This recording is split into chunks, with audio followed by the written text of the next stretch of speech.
Hey guys, welcome. In this video, I'm going to talk about a very important feature in the world of LLMs or LLM-driven applications called function calling. So what's function calling? It's the ability of an LLM to determine whether a prompt requires the execution of a specific function and then invoking that function with the necessary arguments to fetch the results. By prompt here, I mean the input text, which is in plain English or any other language. And the way this works is by defining functions which are then provided to an LLM as a tool using which the LLM can choose which function to invoke depending on the input query.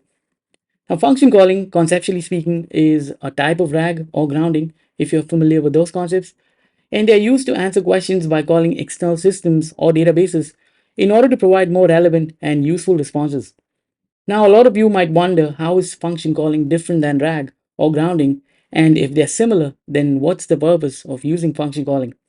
Now, function calling is a type of grounding because you are basically grounding your LLM to an external system and asking it to only fetch data from the provided source systems in order to answer the input queries. However, RAG and function calling are two different methodologies which are used for completely different use cases. Let me give you an example. In a typical RAG implementation, you have a vector database which plays a crucial role in the process of data retrieval. So imagine you have loads of unstructured data in the form of PDFs, CSVs, or text files, and the data contained in these files are not really transactional. They could be related to the services offered by a company. It could be information about employees or the team hierarchy in your organization.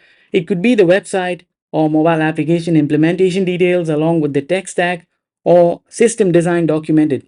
Whatever it is, the data that you plan to store in your vector DB is not transactional, meaning it's not the kind of data that changes very frequently, like every hour or every day, even.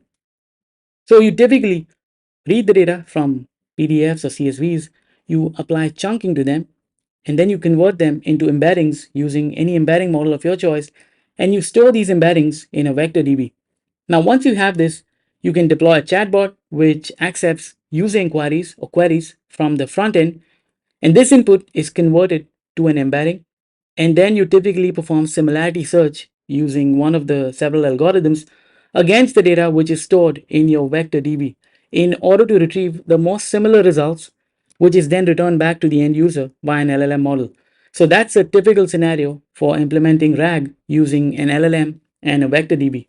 Now imagine, instead of answering just general questions pertaining to your company or the processes in your organization or system design, you want the chatbot to answer questions on data which are quite transactional in nature or can change frequently. For example, let's say the users want to know if certain products on your e-commerce platform are in stock or not, or if they want to know whether your platform offers a different size or color for a specific sneaker.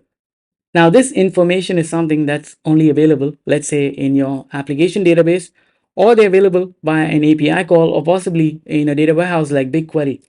Also, keep in mind this information can be constantly changing because of the transactions that are frequently happening on your platform. Maybe the sneaker that was available 10 minutes ago has been sold out now. Or maybe the size of the sneaker that wasn't available 30 minutes ago has been added back to the inventory. Now, this is where function calling can be extremely helpful in order to tackle such scenarios. So, with function calling, as the name suggests, you define simple functions, and these are the functions that you write in Python or any other scripting language on a daily basis. These are typical Python functions if you're talking about Python here. So let's say you have three possible sources of data, just as an example. You have certain data that's available in BigQuery, there's some that's only available via an API call, and some data is only there in MySQL database. So in this case, in order to implement function calling, you will declare and define three different Python functions with the functionality and code that handles connecting to the respective source, which is basically fetching the data and returning the results as well. You then pass all of these three functions to a tool, which is basically an interface to any LLM model. Now, any LLM accepts tools, be it Google's Gemini or Llama or ChatGPT. They all accept tools as an argument, and all of these LLMs have the ability to interact with tools in order to understand what needs to be done with it. And that's pretty much it. Now, every time uh, a user query comes in, Your LLM will interpret the inquiry, which is in plain text, and then figure out which function needs to be invoked automatically. Then you make a call to that respective function to fetch the relevant results and pass it back to the LLM so that it can interpret the returned results and respond in natural language with the data returned by that respective function. So that's function calling in a nutshell. It's an extremely helpful feature, and a lot of people have started realizing the importance of it lately. All right, so now we are going to be implementing function calling using Google's Gemini Pro 1.5 version. And I'll be doing the code execution inside a Jupyter notebook on my GCP account inside Vertex AI. You can also execute the code from your local system. It's just that it's a bit more convenient to execute the code on cloud because it comes pre-installed with a lot of libraries, especially pertaining to GCP SDKs. Okay, you can use Vertex AI Jupyter notebooks even if you have a trial account, so you don't need to necessarily have the billing enabled. So head over to Vertex AI from your GCP account, just type Vertex and select Vertex AI. Once you land on this page, select Workbench and click on Create New. Give your instance a name or leave it to the default one. Select the appropriate region. Select Python 3 as the environment with Intel and Debian 11 as the operating system. And now you can click on Advanced Options. Once you're here, I want you guys to select the smallest possible machine type available, which is E2 Standard 2. It comes with 2 virtual cores and 8 gigs of memory, which is more than enough for us to be able to perform this lab. Scroll down and make sure to enable this idle shutdown and set it to 30 minutes. Now, this would basically mean if you're not using your workbench for more than 30 minutes, then it's going to automatically shut down. This will help you avoid incur costs or cloud costs. And once you're done, just click on create. It's going to take a couple of minutes for the workbench to be set up. Once that happens, you can then click on open Jupyter Lab. Now, the source code for this lab can be fetched from my GitHub repository. And now we're going to be starting with the first IPython notebook, which is called Lab 1, Basic Function Calling. So the idea here is basically simple. We're going to be using BigQuery as our external knowledge base or external database. Specifically, we'll be making use of the Look e-commerce dataset, which is publicly available. And we'll be defining 2 functions, both of which interact with this dataset. And the idea here is to accept user queries, which we will pass by hard coding them inside the Jupyter notebook. And depending on the nature of the question, we expect the LLM, which is Gemini Pro 1.5 in our case, to figure out which of the 2 functions will be invoked in order to fetch the relevant results. So this is what I'll be demonstrating now. So to start with, you must upgrade the Google Cloud AI Platform library, which is already pre-installed in this notebook. So you can see all you need to do is just run a pip install upgrade command. I've already done it. So uncomment this line, execute this code. And once that is done, you can restart the kernel. Just click on kernel and select restart. And from the next block, we actually start with the code execution. So we import the necessary libraries. This is my project ID. This is the location, your central one. You initialize Vertex AI. You initialize the BigQuery client since we are using BigQuery with Python. And then comes the 2 functions. So here we're just declaring the function, not defining it. So function declaration basically means you're providing some sort of a metadata about the functions that you will define later on. And this is going to be helpful for the LLM to understand which function is meant for what purpose. So you invoke the method function declaration, which has been imported from generative models. And then you pass some metadata for each function that we have. So the first one is called query product info, which queries the BigQuery products table, which is inside the Look e-commerce. You can see the products table here, and fetches some information about a specific product, depending on which product has been passed as an argument. So this is the name query product info. You pass some description, which is in plain text. So here I'm saying fetch the product info from a BigQuery table, and then you pass the parameters. Now, under parameters, you will see properties, and this is the property for the argument that will be passed to this function. Now the argument name is called product name. It's of type string, and the description of this argument is basically this. So I'm saying name of the product for which the details are to be fetched. So that's your first function declaration, which queries the product table from BigQuery and returns with the cost, the department, and so forth. Next, you have get weekly product orders, which is my second function, and this is the metadata for it. This function, just like the previous one, also accepts product name as an argument. So this is my description of the argument, and this is the description of the function itself. So you can see I'm saying fetch the total orders for the last 1 week for any given product. And that's the objective of this function. So you declare the functions, you define your tool, and I'm calling it fetch info tool by using the tool library, which has been imported here. And it's part of generative models as well within the Vertex AI SDK. And then you pass the two functions that you've declared above inside or against the keyword function underscore declaration. So you can see I'm passing a list of the two functions which have been declared. So once you define your tool, you pass it while defining your LLM object. So here I'm using Gemini 1.5 Pro. These are the basic configurations. I'm setting the temperature to 0. And for tools, I pass the tool which has been defined above. Now, this is where you can actually choose any LLM of your choice. You can use OpenAI like ChatGPT or even Llama. It doesn't really matter. So let's run the first code block. All right, so the execution is done. Next, we get to actually defining the two functions. Now, this is your typical Python code. So the first function, which is called query product info, has been defined here and accepts product name as an argument. And this is the query that will be executed against the BigQuery table.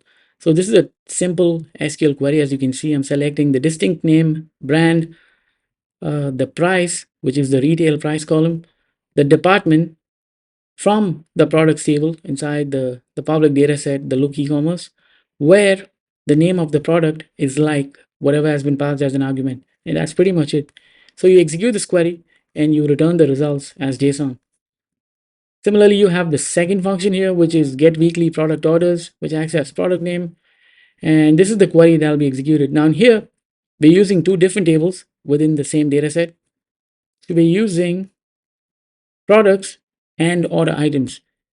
Now, the expectation here is that the LLM or the large language model selects this function when we ask the LLM about anything to do with total number of orders that a specific product got within the last week, right?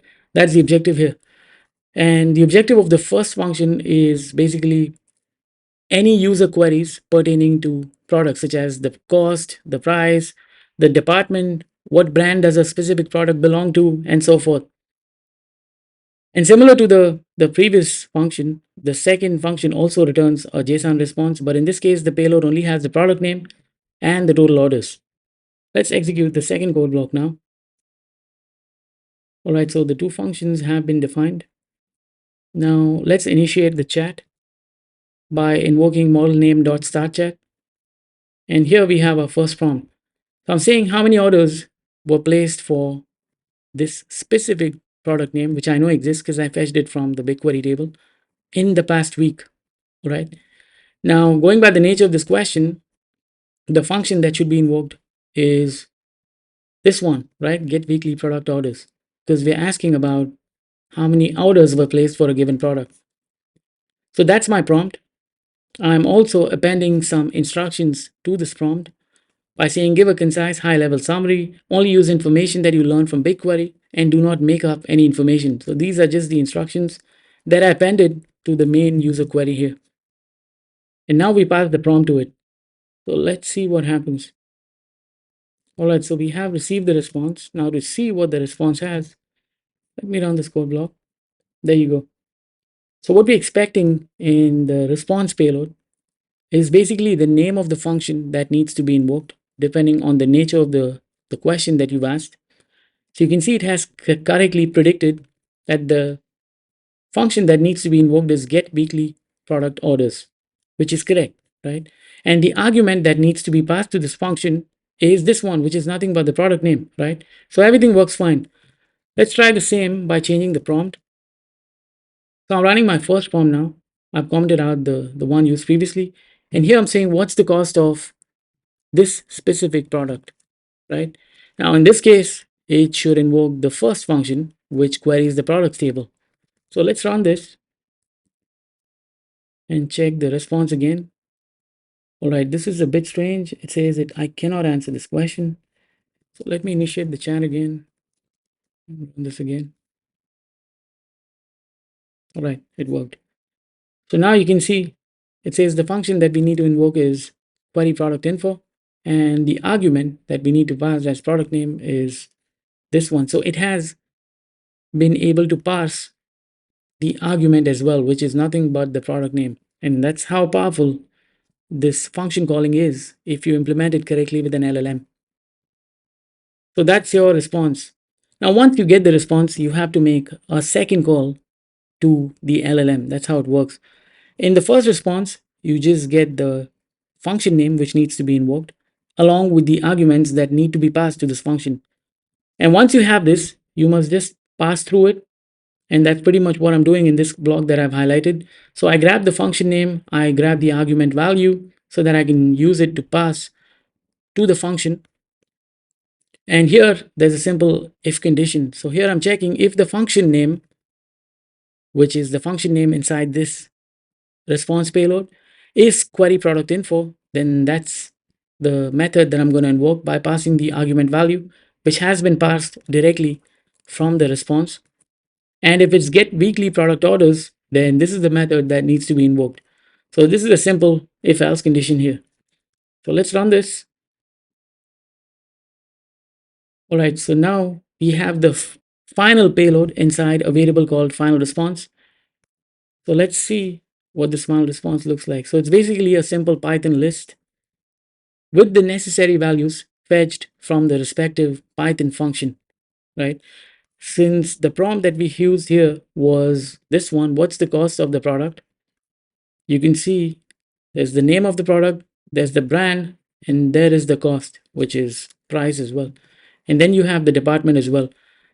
Now, this payload or this Python list needs to be passed to the LLM again to get the final output, which is what is happening in the last code block.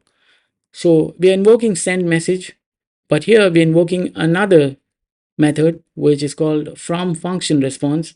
And we pass the function name and the final response, which is nothing but this Python list.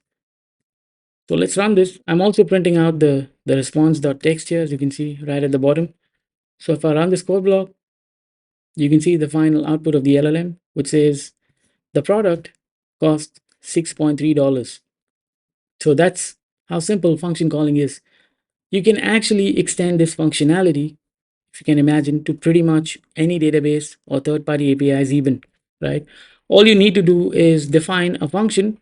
You must import the necessary libraries as well, depending on what you're trying to do. So for instance, if you want the function calling to make calls to a MySQL database, which is hosted on, let's say, GCP or anywhere else, then you will probably have to install PyMySQL and then write a function which handles the application logic, right? And that's pretty much it. And then you can pass it inside the tools and pass the tools to the LLM. And the rest is something that will be handled by LLM itself. Now, let's also change the question. Let me use the second prompt here to see the final output. So here I'm saying how many orders were placed for the product in the past week. So let's run all the code blocks in a sequence. So here you can see in the final response, the total orders is 0, meaning there were no orders placed for this specific product. But let's see what the response is. All right, there you go. So this is your response in plain English. It says no orders were placed for this product in the past week. So that's your function calling.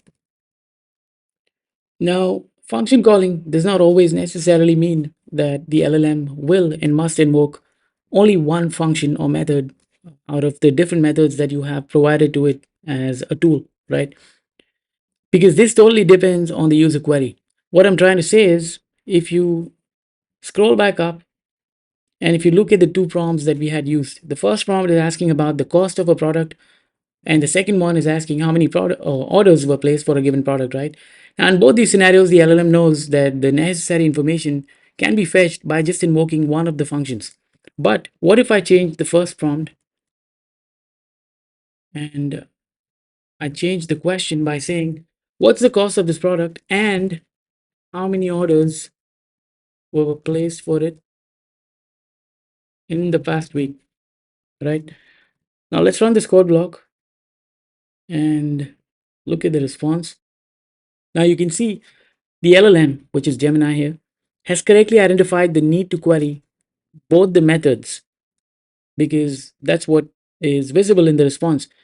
So it returns with two different function names. The first one is query product info with the product name, which needs to be passed to it as an argument. And it also says you have to query get weekly product orders, which is the second method. And this is the product name that this function will accept as an argument, which is correct, which is the expected behavior. However, if you continue executing the code block from lab 1 IPython notebook, you will see the response only contains data from one of the method invocations, which is not what we want, right?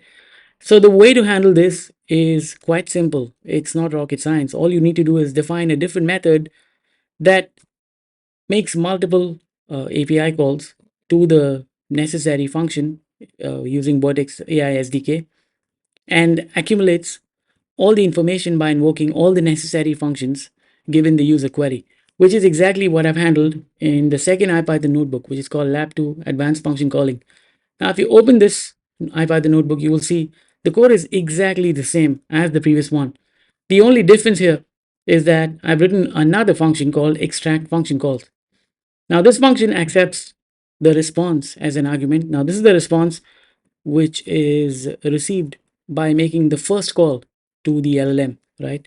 And it just passes through the response and returns a JSON called function underscore calls. That's pretty much it. This is written in pure and simple Python. Of course, I've referred to the official Google documentation, and it's not too complicated as long as you understand Python, and you can also tweak it depending on what you're trying to achieve. So let's run this code block, which contains three function definitions now. The first one is extract function calls. The second one is query product info. And then at last you have get weekly product order. So let's define these functions. Right, I think I forgot to execute the first code block. Let's run it again. All right, so now we get to the LLM bit. So here the prompt says, what's the cost of the product and how many orders were placed for it in the past 7 days, right? So let's run this code block. And here you see I'm getting the response by invoking send underscore message, similar to what we have seen. However, I'm making an invocation to the extract function calls, which I have defined above, by passing the response to it. So now that I've executed this code block, let's first see if the response looks all right. This looks fine because you can see the two functions, query product info and get weekly product offers, have been identified by LLM. And we take this response and we send it to this method, right? The result of it is stored inside the variable function underscore calls. So let's see what this looks like. So it's a simple Python list, which is a list of dictionaries, and it has two dictionaries inside of it. The first one contains the function name with the argument that needs to be passed to it. And the second one is the function name for the second method invocation, get weekly product orders, with the argument. Right now, all we need to do is just pass through it. And the result of this parsing, which is happening in the next code block, it's a simple for loop, is being stored inside a Python list called API underscore response.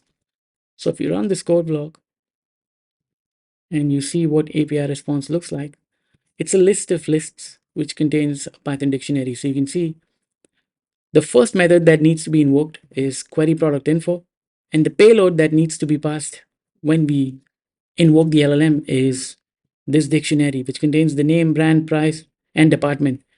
And then for the second method, which is get weekly product orders, this is the payload that needs to be sent to it, right? Which is the product name containing the total orders, because a question needs the is asking about the details of the product, such as the cost and also how many orders were placed for it, right?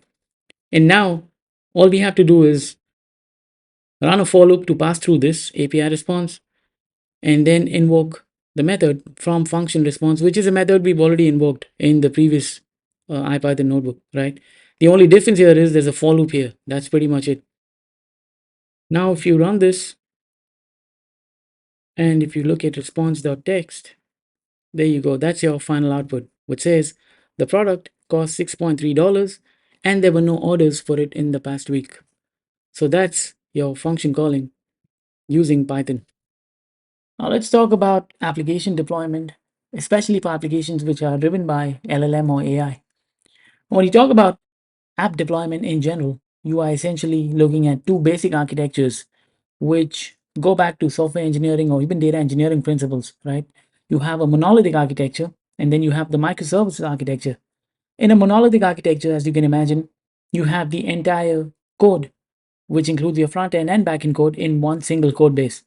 So imagine you have deployed an LLM app which caters to user query, just like a chatbot. You have chosen Streamlit as the front end framework. Now you have the front end and the back end code in one single code base.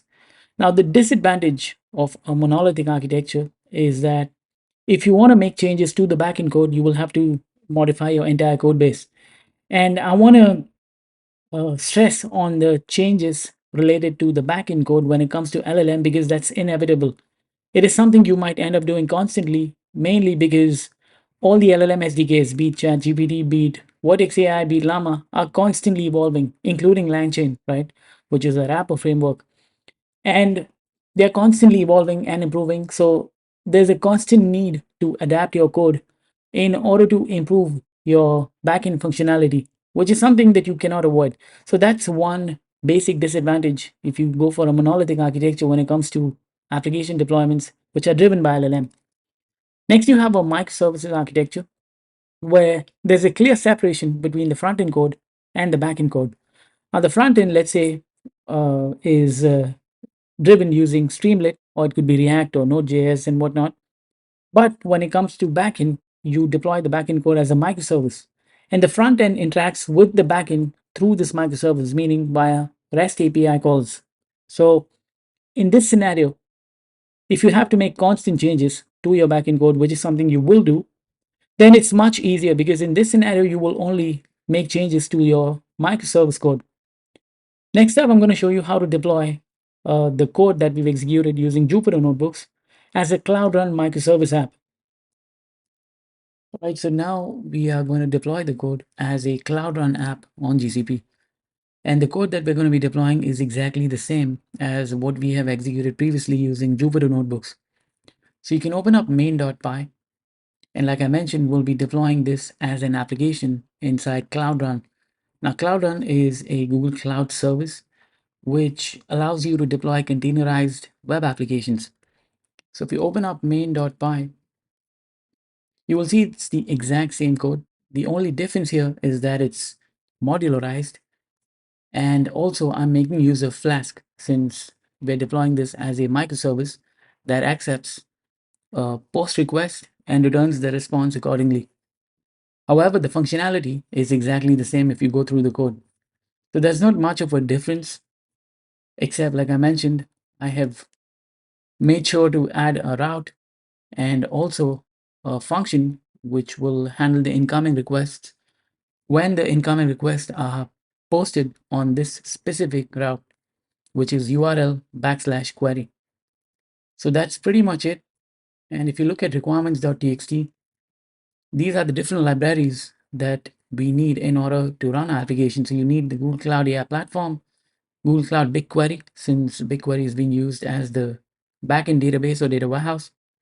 You need Flask, WorkZoo, and gunicorn, which is required for the web application to run. So that's pretty much it.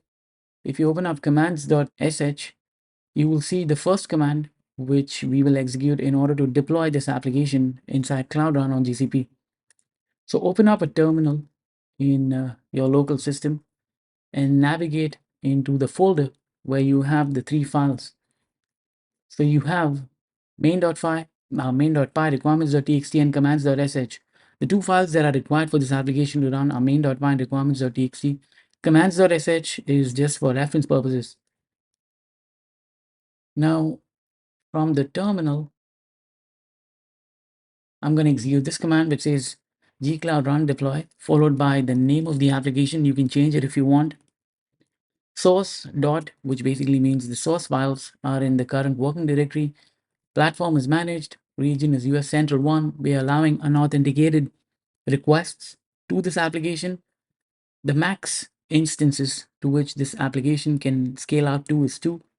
And the minimum instances which will be spun up at the time of deployment is 1.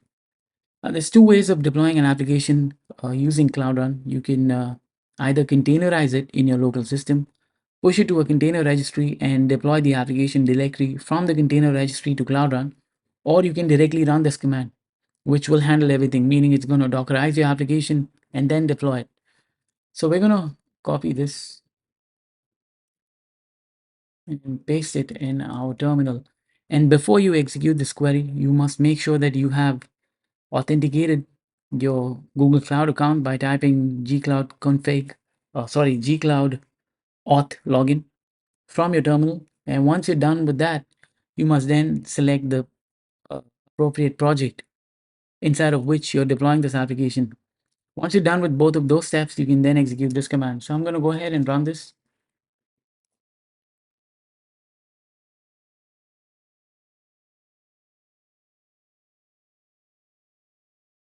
All right, so you can see the applications being deployed now. It's going to take a couple of minutes. Right, so after about 3 or 4 minutes, the application is deployed as a microservice, which basically means you can head back to your GCP console, just type Cloud-Run from the search bar, and you should see the application here. It's called Product Info Chatbot. And if you click on it, you will see the endpoint URL. So make sure to copy it and replace the URL in the curl command with the URI that you have copied. So it has to be the URI of your application /query, because that's the route that we have used in main.py, right? So if you look at main.py, you will see the app.route. And this is the curl command that we are going to be executing from our local system, which is going to pass this prompt to the deployed microservice. So I'm going to copy this entire command, head back to my terminal, and run this. So here I'm asking, what's the cost of a classic bow tie, which I know exists in BigQuery, and how many orders were placed for it in the past week? So let's wait for the response, and there you go. So you can see the response here from the microservice. Let's try out another one. Let me change the URL of the application.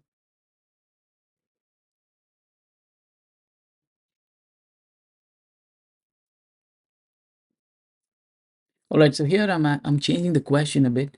I'm saying how many orders were placed for the solid color suspenders, 20 styles, and classic bow tie. So let's run the second curl command. And there you go. So the response was pretty fast. As you can see, it barely took a few milliseconds, if I'm not wrong. And that was pretty much it. So I hope you guys enjoyed it. Make sure to like and subscribe if this tutorial was helpful, and feel free to reach out to me on LinkedIn for any questions or help. You can find the link to my profile on the description below. Thanks a lot for watching.